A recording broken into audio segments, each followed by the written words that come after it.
আচ্ছা, শুরুতেই একটা দৃশ্য কল্পনা করা যাক।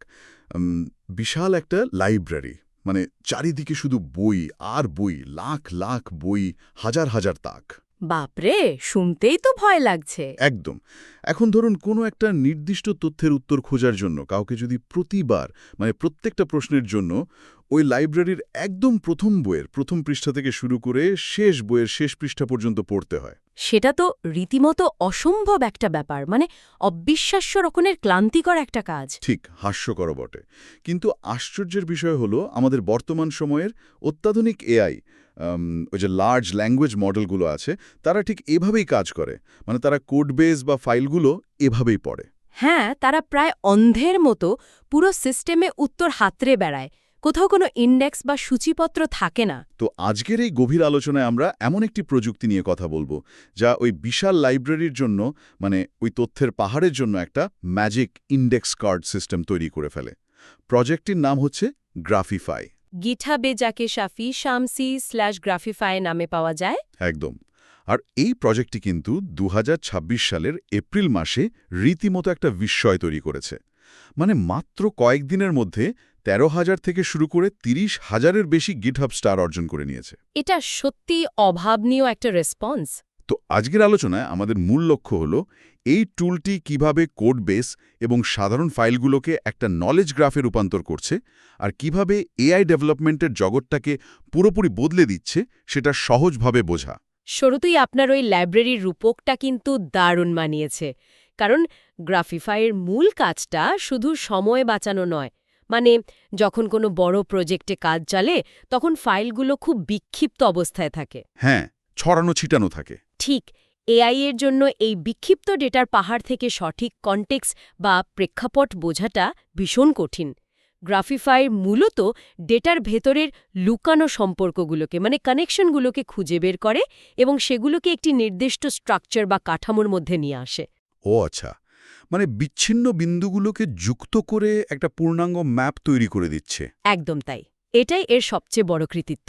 তার মানে দাঁড়াচ্ছে এআইকে আর খড়ের গাদায় সূচ খুঁজতে হচ্ছে না, বরং কেউ একজন তাকে সূচটা কোথায় আছে তার একটা ম্যাপই ধরিয়ে দিচ্ছে। হ্যাঁ, ব্যাপারটা ঠিক সেরকমই। এই পুরো ব্যাপারটা কিভাবে কাজ করে সেটা বুঝতে হলে আমাদের গ্রাফিফাই-এর ভেতরের আর্কিটেকচার নিয়ে একটু কথা বলতে হবে। সোর্স গেটে দেখলাম এটি মূলত একটি মডিউলার ডিটারমিনিস্টিক 7 ধাপের পাইপলাইন ব্যবহার করে।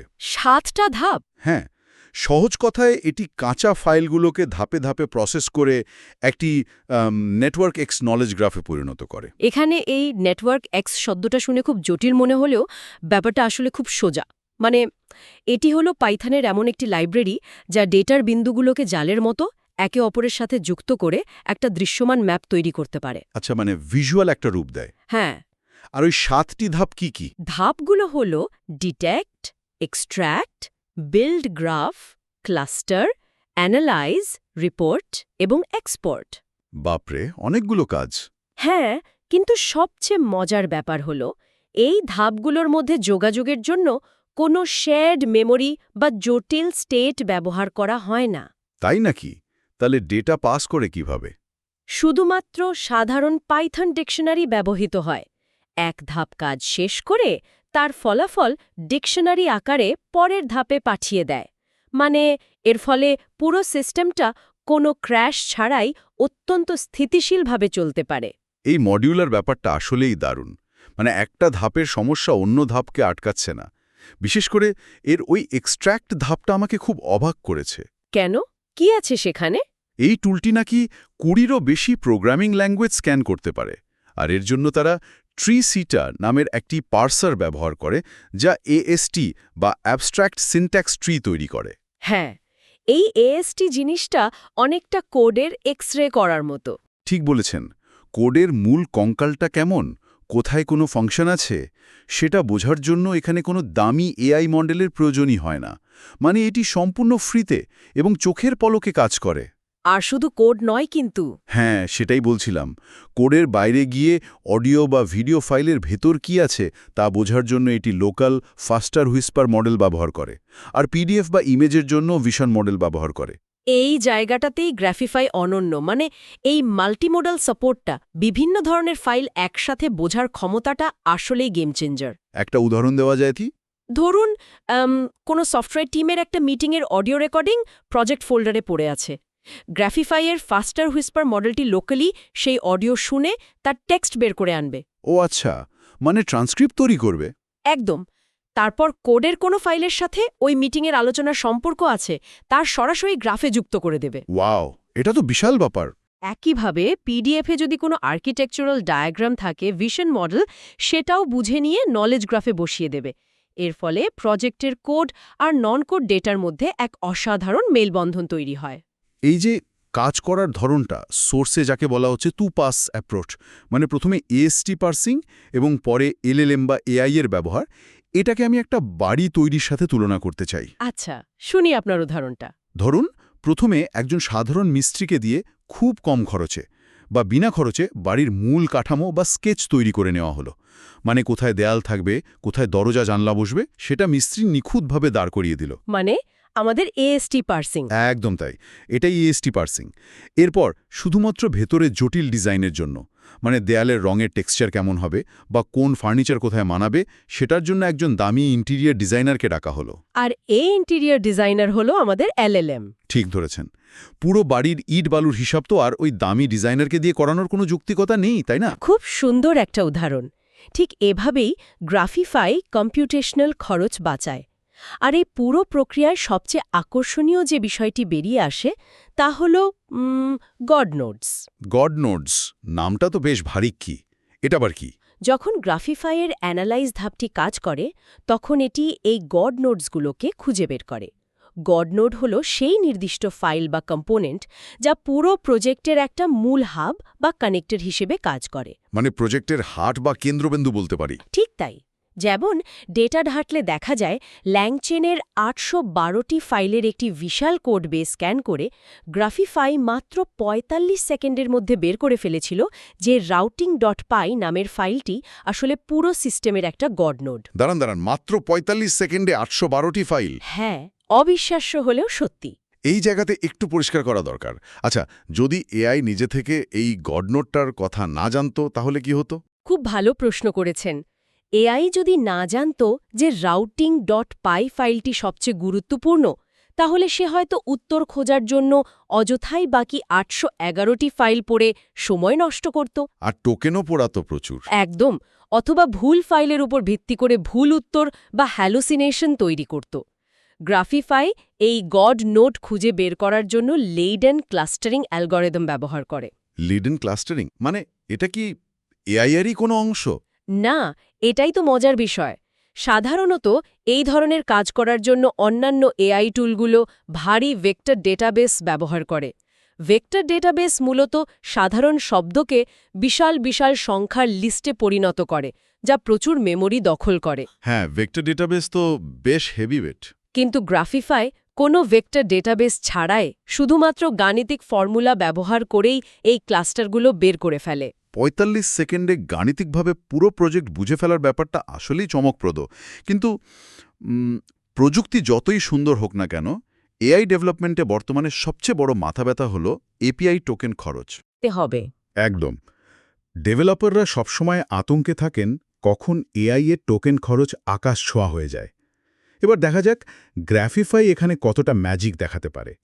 আমাদের সোর্সের বেঞ্চমার্ক ডেটা বলছে এটি নাকি ৭১.৫ গুণ টোকেন সাশ্রয় করতে পারে। ৭১.৫ গুণ মানে হিউজ একটা সেভিংস। হ্যাঁ, একটা সাধারণ কোয়েরিতে ১.২ মিলিয়ন টোকেন কমে নাকি মাত্র ১৬.৮ হাজার টোকেনে নেমে আসে। আরে পারফরমেন্সের কথাও তো বলতে হয়। পাইথনের চেয়ে এর রাস্ট ইমপ্লিমেন্টেশনটি ৮.৫ গুণ বেশি দ্রুত। মানে রাস্ট ল্যাঙ্গুয়েজও এটা লেখা হয়েছে? হ্যাঁ, এবং এটি মাত্র ১০ থেকে ৬০ সেকেন্ডে পুরো গ্রাফ বিল্ড করতে পারে। আর মেমোরি ব্যবহার ৪৮ মেগাবাইট থেকে কমে মাত্র ১ মেগাবাইটে চলে আসে। ১ মেগাবাইট? এটা তো কিছুই না। মেমোরি ফুটপ্রিন্ট এত কমে যাওয়াটা বিশাল একটা অর্জন, বিশেষ করে যারা লোকাল মেশিনে মানে কোনো ভারী সার্ভার ছাড়া কাজ করতে চান তাদের জন্য এটা আশীর্বাদ। কিন্তু আমার মাথায় এখন একটা বড়সড় খটকা লাগছে। কিরকম? এই যে ৭১.৫ গুণ সাশ্রয়ের কথা বলা হচ্ছে, এটা কি আসলেই বাস্তবসম্মত? নাকি এটি শুধুমাত্র মার্কেটিংয়ের জন্য একটা গিমিক হিসাবে সুন্দর একটা সংখ্যা দাঁড় করানো হয়েছে? সন্দেহটা হওয়া খুবই স্বাভাবিক। কারণ বাস্তব দুনিয়ায় এত বিশাল সাশ্রয় সাধারণত চোখের সামনে দেখা যায় না। আসলে ৭১.৫ গুণ সাশ্রয়টা হলো একটি বিশাল কোড বেসের তাত্ত্বিক সর্বোচ্চ সাশ্রয়, মানে থিওরেটিক্যাল ম্যাক্স যাকে বলে। ও আচ্ছা, আইডিয়াল সিনারিওতে। হ্যাঁ, পুরো প্রজেক্টের সব কাঁচা ফাইল যদি একসাথে এআইকে পড়তে দেওয়া হয়, তার তুলনায় গ্রাফিফায়ার তৈরি করা সামারিটা ৭১ গুণ ছোট, কিন্তু দৈনন্দিন কাজের ক্ষেত্রে হিসাবটা একটু অন্যরকম হয়। সেটা কেমন? যেমন ধরুন, ক্লড এআই এর সাথে ৫২ ফাইলের একটি প্রজেক্টে ১০ প্রশ্নের একটি সাধারণ সেশনের টেস্ট ডেটা যদি লক্ষ্য করি, সেখানে প্রথম দিকে সাশ্রয় হয় মাত্র ৭ থেকে ৮%। দাঁড়ান, মাত্র ৭-৮%? তাহলে ওই ৭১ গুণ সাশ্রয়ের বিশাল দাবিটা কোথা থেকে আসলো? এটা তো একেবারে আকাশ-পাতাল তফাৎ। হ্যাঁ, এখানে আসলে চক্রবৃদ্ধি হারের ম্যাজিকটা কাজ করে। কম্পাউন্ডিং, সেটা কিভাবে? একেবারে শুরুতে পুরো কোডবেস স্ক্যান করে গ্রাফ তৈরি করার এবং এআইকে সেই গ্রাফের কনটেক্সট বা প্রেক্ষাপট বোঝানোর একটা প্রাথমিক খরচ থাকে। তাই প্রথম ২-৩টি প্রশ্নে খুব একটা সাশ্রয় চোখে পড়ে না। আচ্ছা, বুঝতে পারছি। একটা ইনিশিয়াল ইনভেস্টমেন্ট আছে। ঠিক তাই। কিন্তু যখন সেশনটি লম্বা হয়, মানে আপনি যখন ২০ বা ৩০টির বেশি প্রশ্ন করবেন, তখন এই সাশ্রয় লাফিয়ে লাফিয়ে বাড়তে থাকে এবং বাস্তবে তখন সেটা ২০ থেকে ৭০ গুণ পর্যন্ত পৌঁছাতে পারে। এর কারণ কি? এআই কি তখন আর আগের জিনিস পড়ে না? একদম ঠিক ধরেছেন। এআই তখন আর বারবার মূল ফাইলগুলো পড়ে না। তার কাছে graphreport.md নামের যে সামারি ফাইলটা থাকে, সে শুধু সেখান থেকেই তথ্য নেয়। ও আচ্ছা, এই graphreport.md ফাইলটা হলো পরীক্ষার হলের একটা চিটশিট বা শর্ট নোটের মতো। দারুণ বলেছেন। এআইকে বারবার পুরো পাঠ্যবই পড়তে হচ্ছে না, সে শুধু ওই চিটশিট দেখেই সব উত্তর দিয়ে দিচ্ছে। এটা আসলেই একটা দারুণ সিস্টেম। শুরুতে একটু সময় বা টোকেন খরচ হলেও লং রানে গিয়ে বিশাল রিটার্ন পাওয়া যায়। হ্যাঁ, বড় প্রজেক্টের ক্ষেত্রে এটা ভীষণ কাজে দেয়। আচ্ছা, এবার একটু ভিন্ন প্রসঙ্গে আসি।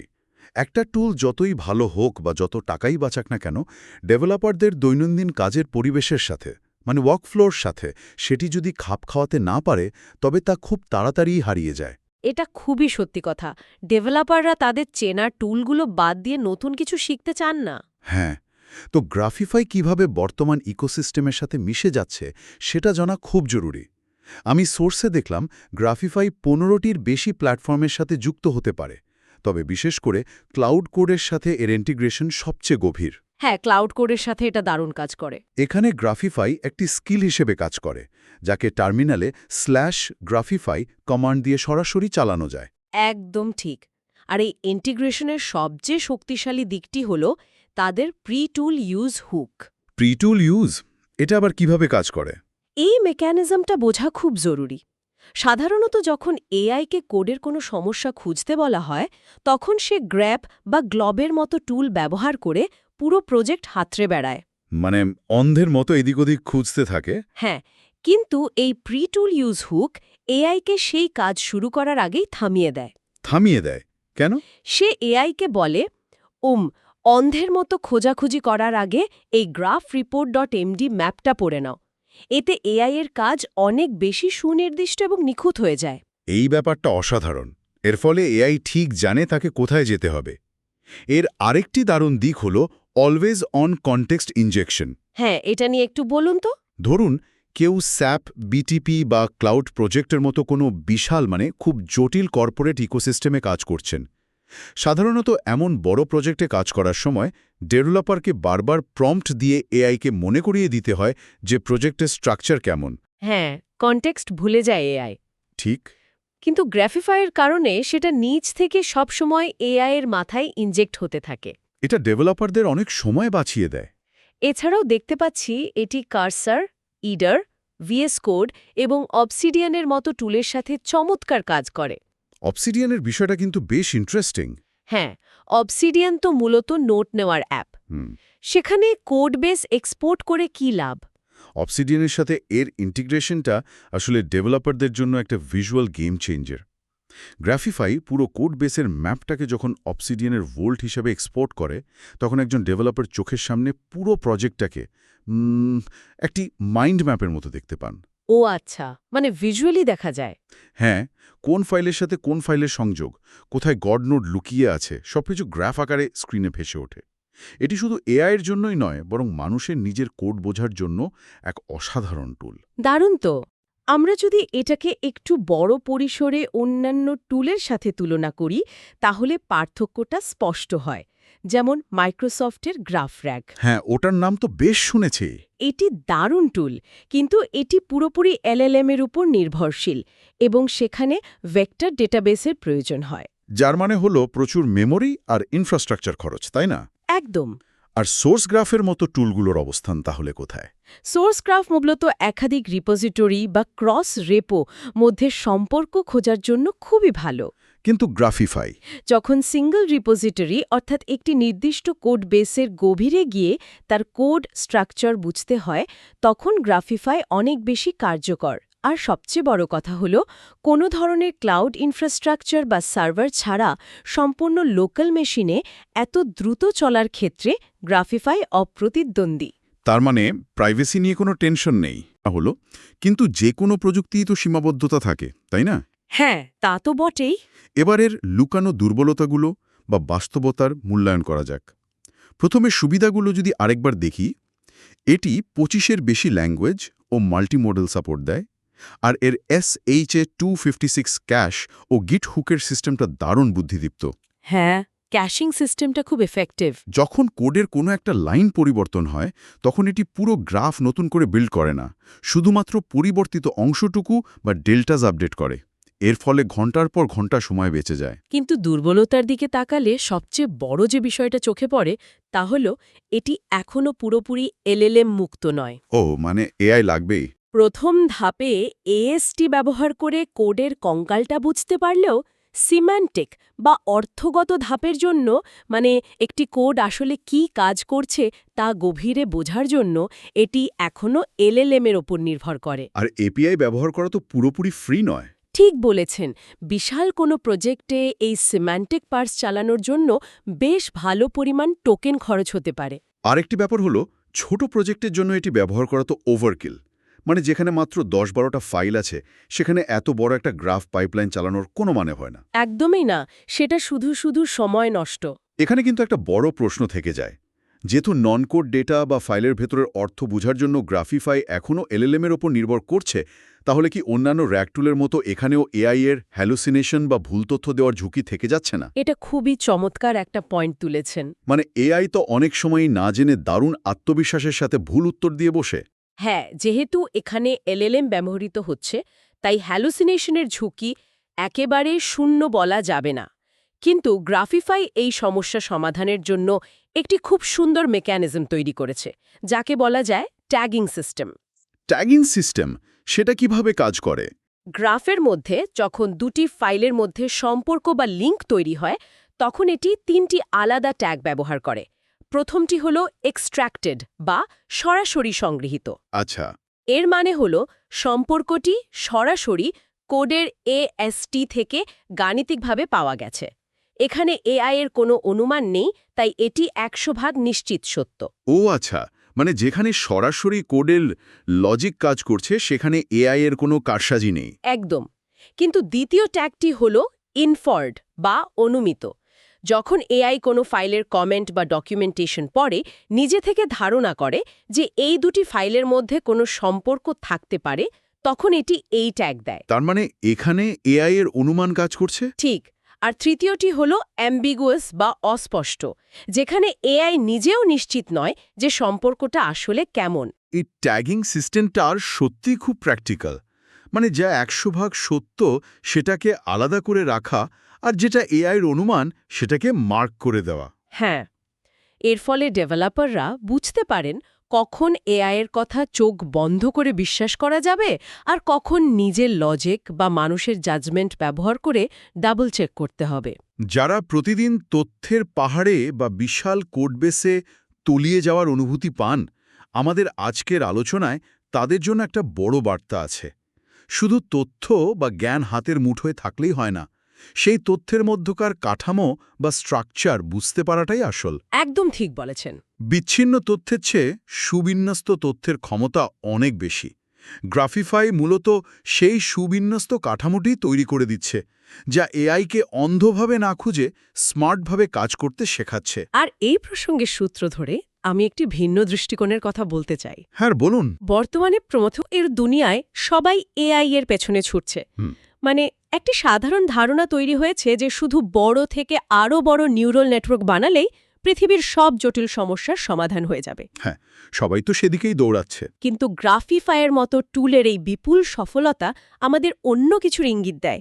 এদের মূল ভিত্তি কিন্তু শুধু এআই নয়, বরং ডিটারমিনিস্টিক এএসটি পার্সিং ও পুরনো দিনের গ্রাফ থিওরি। মানে ম্যাথমেটিক্যাল লজিক। হ্যাঁ, এআই এর চমকের এই যুগে গাণিতিক লজিকগুলোর এমন দাপটের সাথে ফিরে আসা প্রমাণ করে যে প্রযুক্তির আসল ভবিষ্যৎ শুধু ব্ল্যাক বক্স বা অন্ধ অনুমানের ওপর নির্ভর করবে না। দারুণ একটা পয়েন্ট। বরং পুরনো দিনের সলিড লজিকের সাথে নতুন এআই এর বুদ্ধিদীপ্ত মেল বন্ধনেই লুকিয়ে আছে আগামী দিনের সমাধান। খুবই চমৎকার একটা কথা বললেন। শুধু নতুনত্বের চমকে গা না ভাসিয়ে পুরনো এবং নির্ভরযোগ্য কাঠামোর সাথে নতুন প্রযুক্তির এই মিশ্রণই হয়তো আমাদের সঠিক পথ দেখাবে। একদম তাই। তো আজকের এই গভীর আলোচনা আমরা এখানেই শেষ করছি। তবে যাওয়ার আগে ওই বিশাল লাইব্রেরির কথাটি আরেকবার মনে করিয়ে দিতে চাই। আমরা কেউই চাই না আমাদের এআই অ্যাসিস্ট্যান্ট প্রতিবার একটি সাধারণ উত্তরের জন্য পুরো লাইব্রেরির সব বই পড়ে সময় নষ্ট করুক। না, সেটা তো কেউই চায় না। তার চেয়ে বরং তার হাতে একটি নিখুঁত জাদুকরী সূচিপত্র ধরিয়ে দেওয়াটাই সবচেয়ে বুদ্ধিমানের কাজ। এই ভাবনাটি যারা শুনছেন তাদের নিজেদের মতো করে বিশ্লেষণ করার জন্য ছেড়ে দিলাম। সবাই ভালো থাকবেন। আগামীতে কথা হবে নতুন কোনো ইনসাইট নিয়ে।